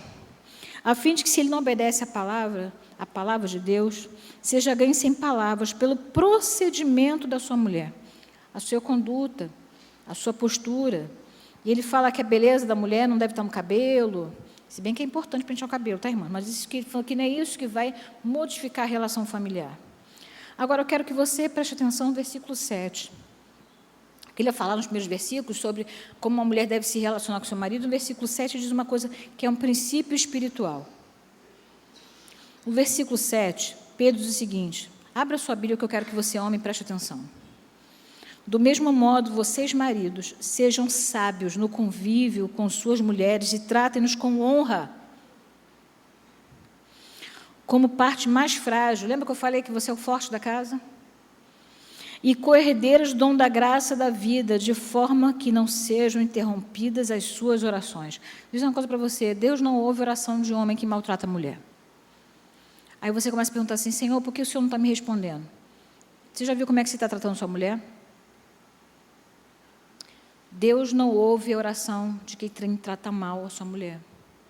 Aí o cara está falando assim, estou trabalhando tanto, Senhor, não estou prosperando, não abre a porta de emprego para mim, as coisas não estão dando certo. Como você está tratando a sua mulher? Isso é um princípio espiritual. Lembra que nós começamos a palavra dizendo que aquele que guarda os meus mandamentos me ama, aquele que guarda os meus mandamentos, esse pratica, esse é o que me ama. E você vai amar Deus quando você praticar o que diz a palavra. Irmãos, nós cremos que a Bíblia é a revelação de Deus para a vida do homem, ou nós desistimos de ser crentes. Porque, irmão, vi todo domingo para a igreja. Poderiam estar dormindo. Eu já falei que a igreja é o melhor lugar do mundo, e é mesmo, que é melhor estar um dia na casa do Senhor do que 1000 fora dele, como diz o salmista. Mas se você não é convertido de verdade, e se você não está convencido de que a palavra de Deus realmente é palavra para ser obedecida, não perca seu tempo. Vir aqui sempre, eu ir à igreja, eu ler a palavra, você ler a palavra, e nós vivemos do mesmo jeito, é perder tempo. E eu queria, nesse momento, encerrar minha palavra para você, dizendo que, para mim, também é um desafio. E eu não estou dizendo para você, porque é fácil para mim, não. Irmãos, eu gosto de mandar. E eu tenho que recuar muitas vezes e ouvir o marido. Não é fácil não, porque mulher gosta de mandar. Sim ou não, irmãs? A gente gosta de mandar. Por isso que Paulo fala, a mulher fica quieta. Deixa o seu marido tomar a direção. E para isso, o homem tem que oferecer para a mulher, o que vocês aprenderam hoje? Segurança. O princípio da sujeição está no princípio da confiança. Você precisa confiar nesse marido, ele precisa transmitir confiança para você. Você confia no seu marido. Eu fico brincando que o texto de Provérbios 31, a mãe do rei Lemuel, e é escrito por uma sogra, né? Ela começa com uma pergunta assim, mulher virtuosa, quem achará? Eu acho que a pergunta dela é uma pergunta, essa mulher não existe, ou então deve ser muito difícil, né? Mas ela trabalha, trabalha, trabalha e o marido fica sentado na porta. Lógico que sendo louvado por ela, pelo que ela faz. Mas deixa eu dizer uma coisa para vocês. A mulher precisa ser virtuosa, sim, ser sábia, e o homem precisa ser sábio. Esse é o princípio da palavra. Nós precisamos ser sábios. E a sabedoria, a Bíblia diz, Tiago fala que se alguém tem falta de sabedoria, faça o quê? Peça a Deus. Que a todos dá e não lance em rosto. Irmãos, você não vai conseguir com nada brigando. Tiago capítulo 1 diz assim: porque a ira do homem não produz a justiça de Deus. Enquanto você estiver com raiva, querendo trabalhar com suas próprias armas, com suas próprias mãos, nada vai acontecer. E como nós aprendemos hoje em Efésios, as nossas armas são espirituais. Seu marido não é seu inimigo, seu filho não é seu inimigo, sua filha não é sua inimiga, sua esposa não é sua inimiga, sua sogra não é sua inimiga. Alguém faz piada, né, dizendo que Pedro negou a Jesus porque Jesus curou a sogra dele, né? Mas é só uma piada. Nossos parentes não são nossos inimigos. E, às vezes, o diabo coloca na sua cabeça que você casou com a pessoa errada. Isso é uma mentira de Satanás. Que você saia daqui hoje fazendo como Adão. Aquela piadinha que eu contei, eu tenho escolha, que você realmente não tem escolha, que a sua esposa seja sua Eva, alguém que você olha em volta e não vê ninguém, só vê ela. Que você tenha uma relação com seu marido de respeito, que você transmita para a sua esposa segurança, que a sujeição seja reflexo de confiança e que nós ensinemos nossos filhos o princípio da honra. Quem manda em casa é você, pai e mãe são autoridade. Filhos que atropelam a conversa, desmentem os pais, tudo isso é porque nós perdemos a percepção de autoridade. Que seus filhos entendam que você vai dar para eles o melhor, mas esses excessos que são luxo, que não é obrigação. E que o princípio de uma família não é o luxo, mas é a palavra. E que a nossa vida seja baseada na palavra, para que nós experimentemos o que diz lá em Mateus capítulo 7. E vieram chuvas, tempestades e um grande ímpeto contra aquela casa, mas ela não caiu porque estava edificada sobre a rocha. A nossa casa vai enfrentar tempestade. Já enfrentei muitas na minha família, muitas. Muitas tempestades no meu casamento, muitas. Muitas tempestades na minha família com os meus pais, muitas tempestades. E nós vamos enfrentar tempestades. Não pense você, porque somos crentes, que nós vamos ficar ilesos, porque o mundo é mau. Coisas ruins acontecem com pessoas boas. Nós enfrentaremos enfermidades, situações econômicas desfavoráveis, nós vamos enfrentar dificuldades relacionais, nós vamos enfrentar, talvez, o desamor. E, para encerrar, eu quero dizer para você uma coisa. A Bíblia diz que Deus é o quê? Amor. Se em algum momento você sentir no seu coração que está faltando amor, busque a Deus. Porque Ele é a fonte. Ele te ensina a amar de novo. Ah, irmã Miriam, eu não amo mais minha esposa. Ah, irmã Miriam, eu não amo mais meu marido. Ah, eu não consigo amar meus filhos, não consigo amar minha sogra. Busque em Deus. Ele é a fonte. Ele é amor. E não tenha medo. O amor lança fora todo medo. Vamos orar? Pedir ao Senhor que cuide da nossa vida. Eu vou pedir ao pastor para orar por nós. Pastor, venha orar por nós. Orar pela minha família. Eu tenho 2 filhas, uma de 21 anos e uma de 15. E é desafio para mim ser mãe nos tempos de hoje. Muito difícil. É desafio para mim ser esposa nos dias de hoje, porque, como eu disse, a gente gosta de mandar. É difícil a gente se sujeitar. É desafio para o meu marido. É desafio para nós que somos crentes, mas esse é o princípio da palavra. Fazendo isso, nós não vamos ficar ilesos de problemas, mas vamos ficar de pé. E quando chegar a tempestade, mesmo com todo problema, a gente não cai. A casa balança, balança, balança. Aquele barulho do vento, né? Parece que vai cair. Às vezes dá a impressão de que até caiu. Mas a gente acorda no dia seguinte e a gente vê que está em pé, porque Deus foi misericordioso e continua de pé. Eu vou pedir ao pastor que ore para que nós vistamos a nossa armadura. que a gente coloque o capacete da salvação e tampar os nossos ouvidos para aquilo que o diabo diz. Para que a gente colocar a nossa couraça da justiça e viver pela justiça. Usar a palavra, que é a espada do Espírito, e com essa armadura a gente conseguir viver, vencendo as astutas ciladas do diabo.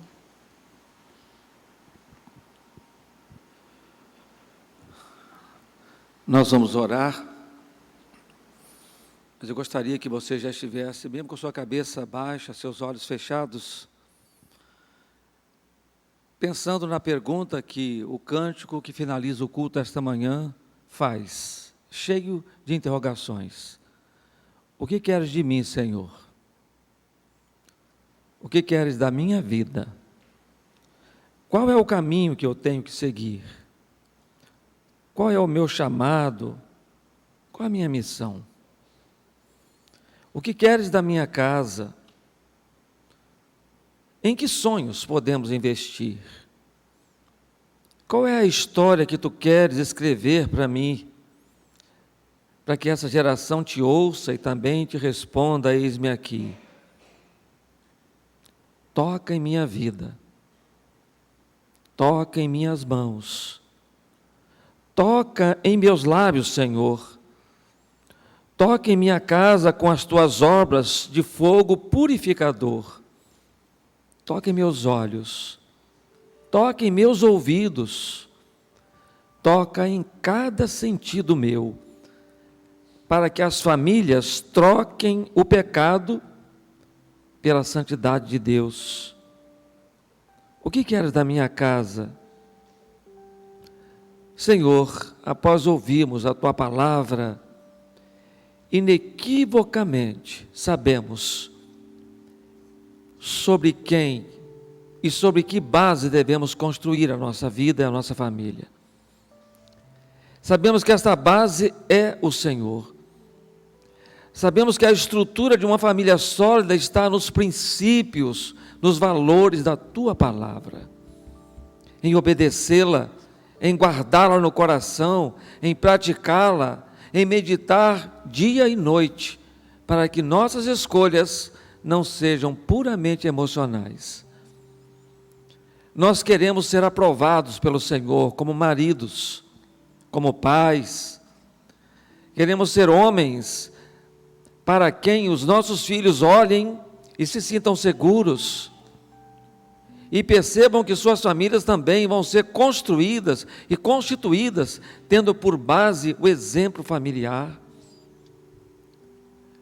Tem misericórdia, ó Deus, de nossas esposas e mães, que elas tenham do Senhor todo o discernimento que precisam ter, aquele que o Senhor deu desde quando criou a mulher, para estar ao lado do homem, para coabitar com ele, para construir uma família, para ser aquilo que o Senhor vai usar para estabelecer as divisas, os limites, os parâmetros de uma vida equilibrada entre um homem e uma mulher no casamento.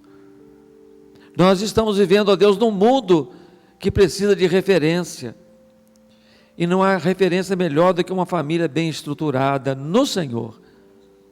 Uma família que tenha palavra, uma família que tenha exemplo, uma família que tenha instrução que vem do Senhor, uma família que tenha sabedoria, mas principalmente, Senhor, uma família armada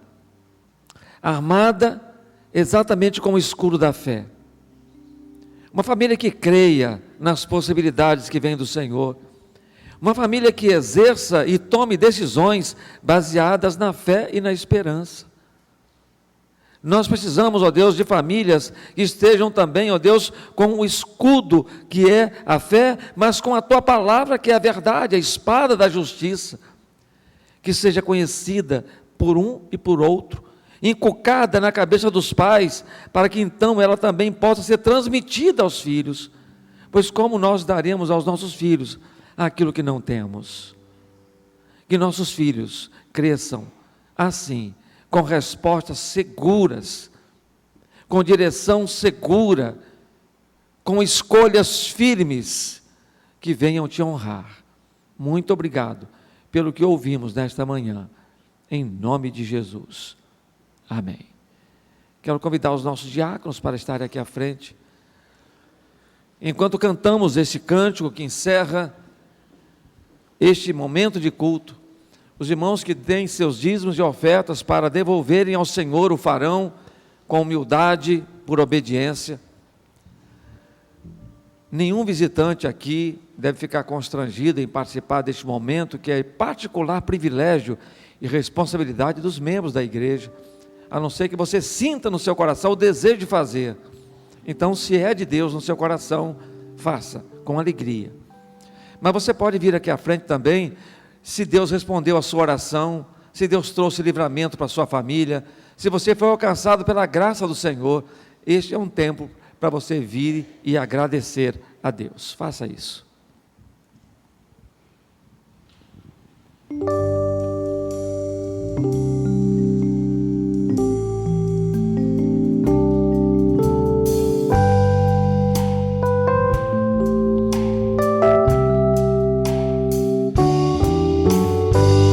O que queres de mim, Senhor? O que queres da minha vida? Qual é o caminho que eu tenho que seguir? Qual é o meu chamado? A minha missão em ti? O que queres da minha casa? Em que sonhos podemos investir? Qual é a história que tu queres escrever para mim? Para que essa geração te ouça e também responda: eis-me aqui. Toque em minha vida, toque em minhas mãos, toca em meus lábios, Senhor. Toque em minha casa com a tua brasa de fogo purificador. Toca em meus olhos, toca em meus ouvidos, toca em cada sentido meu, para que as famílias troquem o pecado pela santidade de Deus.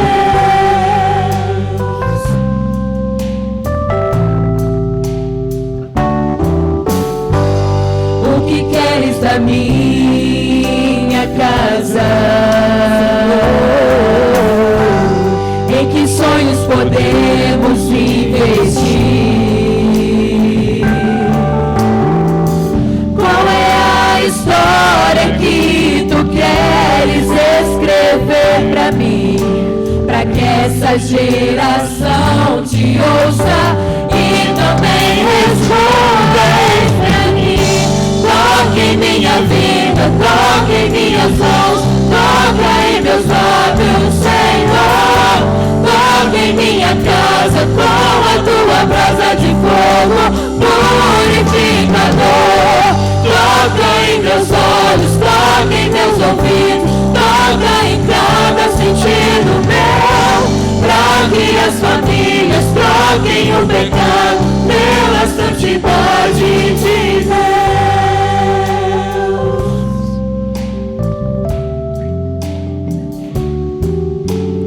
Toque em minha vida, toque em minha casa, toque em tua igreja com a tua brasa. Toque em minha vida, toque em minha casa, toca em teus filhos, Senhor, com a tua brasa. Toque em minha vida, toque em minhas mãos, toca em meus lábios, Senhor. Toque em minha casa com a tua brasa de fogo purificador. Toca em meus olhos, toca em meus ouvidos, toca em cada sentido meu, para que as famílias troquem o pecado pela santidade de Deus.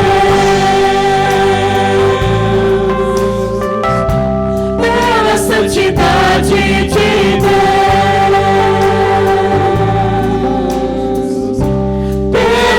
santidade de Deus.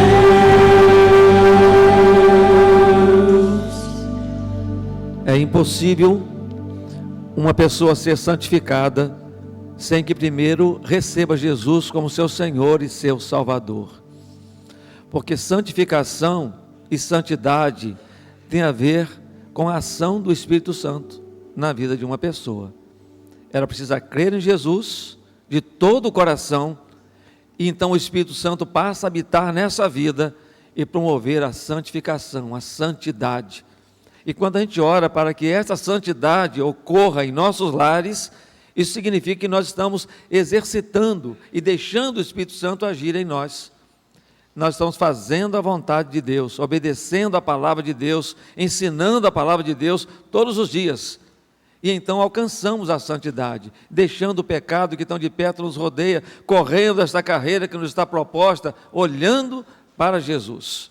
E aí então nós seremos ainda mais relevantes do que temos sido. Famílias que são verdadeiros faróis, luzeiros, ponto de referência para si própria e para aqueles que estão ao nosso redor, que precisam de uma referência de vida, de escolhas que precisam fazer.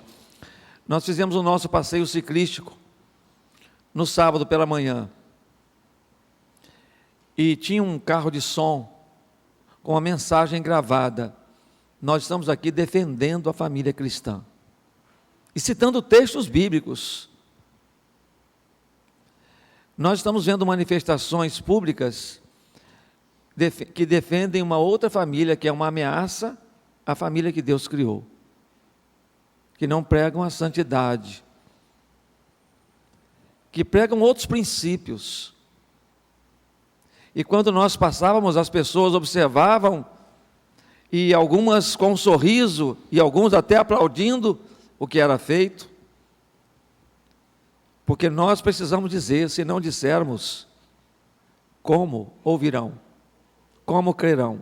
Se nós não testemunharmos. Mas muitas vezes o testemunho começa dentro de casa, e é lá que os princípios da palavra precisam ser aplicados, para que a gente possa não ter nenhuma vergonha de dizer em quem nós cremos, por que nós cremos e quem nós somos, como famílias cristãs. É este o propósito de uma conferência como esta. É este o propósito de conscientizarmos-nos e aos nossos filhos de que somos uma família cristã. Vivemos pelos princípios da palavra e que precisamos obedecer à palavra, exercitá-la todos os dias, porque os dias são maus. Amém? Eu quero convidar aqui à frente também os aniversariantes. Alguns talvez estejam até comemorando aniversário fora. Que Deus tenha misericórdia. Camila Santos Tótola, Rose Tosato Rossi, Lucas Camilo,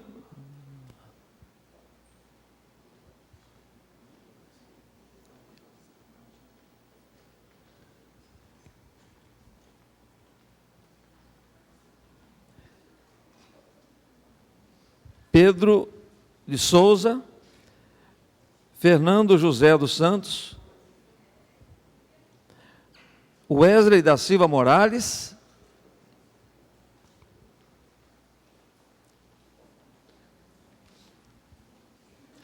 Mirelle Carvalho Agum,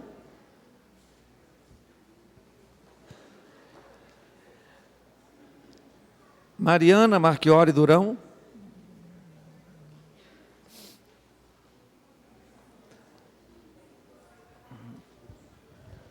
pessoal do nosso lado direito aqui, precisa chegar um pouquinho mais à frente.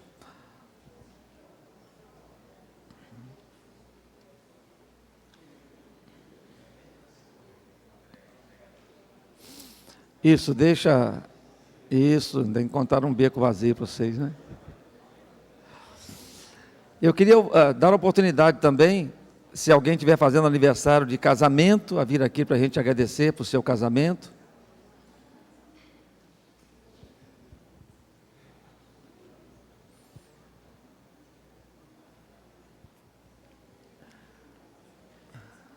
Amanhã? Então, a irmã Miriam faz aniversário de casamento com o pastor Walter Júnior amanhã. Então, nós já estamos aqui agradecendo pela vida conjugal deles dois. Nós temos o costume de, quando o casal vem à frente no dia do casamento, eu parabenizo a esposa. Parabéns por você suportar. Agora, como ele não está aqui, parabéns a ele por suportar a irmã. E suportando uns aos outros em amor. Fizeram, Nelson e Gilda fizeram, quando? Dia 21. Sim, 42 anos.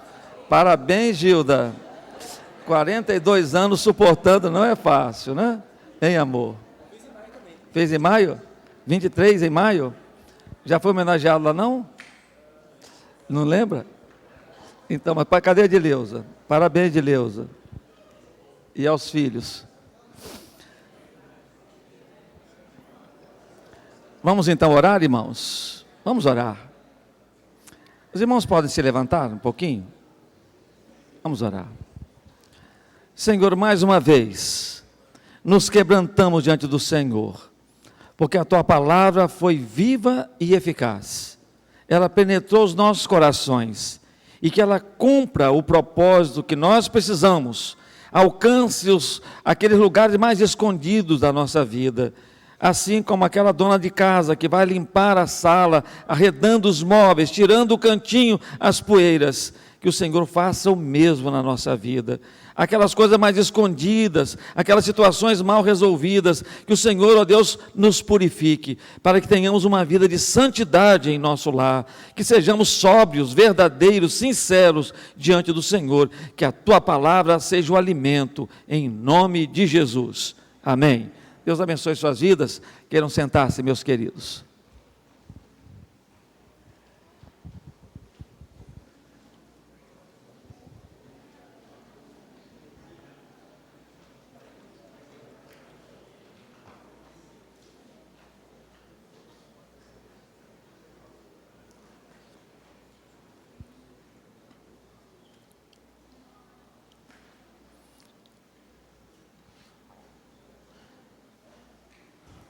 Meus irmãos, o fato de estarmos encerrando o culto desta manhã às 10h25, não significa que nós vamos suspender a escola bíblica. Nós vamos descer para a escola bíblica ou subir, como alguns fazem, com as suas salas mais altas, e vamos ter um momento ali de conversa com seu professor, seus alunos, aquele momento de comunhão, e tratar dos assuntos, ou quem sabe do planejamento que deve acontecer daqui para frente até o final do mês de junho.